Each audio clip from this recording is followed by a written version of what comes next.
سلاوتان لەبێت بینەرانی زاری کرمانجی مرشید برادۆستیم لە قەزای سیدەکانەوە لەگەڵتانم دیارە لێرەش وەک تەواوی شار و شارۆچکانی دیکەی هەرێمی کوردستان بە مەبەستی بانگەشە بۆ سەرخستنی لیستی 190 پارتی دیموکراتی کوردستان لێرە ئامادەکاریە کرێت یاخود بەڕێوەچوونی ئاهەنگێکی جەماوەریە بۆ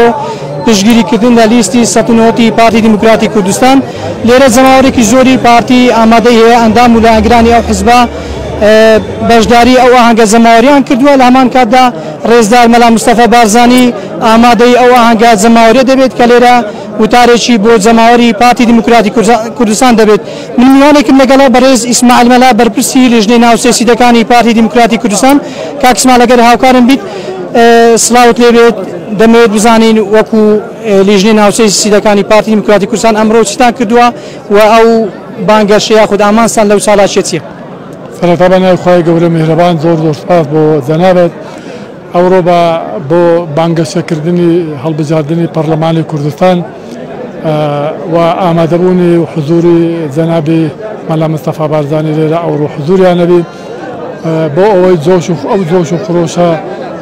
خۆشەی کە لە ناو جەماوەری دەبەری برادۆستەیە جەنابیان بەچاوی خۆ ببینی و پەیامێکی دەستخۆشی و تەجزیحکردن و ئامادەکاریی گرنگ بۆ هەڵبژاردننی پەرلەمانی کوردستانی کە لە بیستیدا ئەنجام دەدرێت و لە هەمان کاتیشدا ئەو یاریگایە سالەی دانیشتن ئەم یاریگانێکی کۆن بوو تێکچوو بوو کەلکی یاریکردنی تێدا نەما بوو بەڵام لەسەر نەفەقەی مەکتەبی جەنابیان ئەو یاریگا الحەمدولیا نوجەن کراوە ئێستا ئەمە یەکەم ڕۆژێتن لەناو ئەو یاریگای هەم مەراسیمەکە ئەنجام دەدەین و هەمش بۆ وەرزش و وەرزش دۆستانی دەبەری ئێمە جێی دڵخۆشیە. کاک ئیسماعیل ئەمە یەکەم بانگەشە یاخود ئەکەم ئاهەنگی جەماوەری پارتیە لە سیدەکان ئەنجام دەدرێت بۆ بانگەشە یاخود سەرخستنی لیستی 190 پارتی؟ بەڵێ وەکو بانگەشەیەکی ڕسمی ئەمە یەکەم ئاهەنگی بانگەشەی هەڵبژاردننی پەرلەمانی کوردستان لە سوود و سیدەکان و بەرادۆست ئەنجام دەدرێت ومێدەوارین لە ڕۆژەکانی داهاتوو بتوانین زیاتر ئاهەنگی باشتر و فراوانتر و گەورەتر و بە جۆش و خڕۆش ئەنجام بدەین.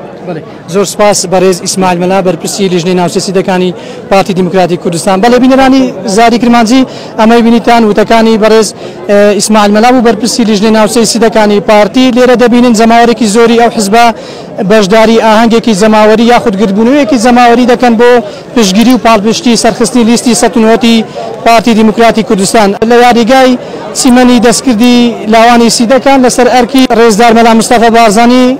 یاریگاکە دوای 15 ساڵ کاری نۆژەنکردنەوەی بۆ ئەنجام درا لە هەمان کاتدا ڕێوەڕەسمیکردنەوەی ئەم یاریگاش لە سیدەکان ئەنجام دەدرێت. بەڵێ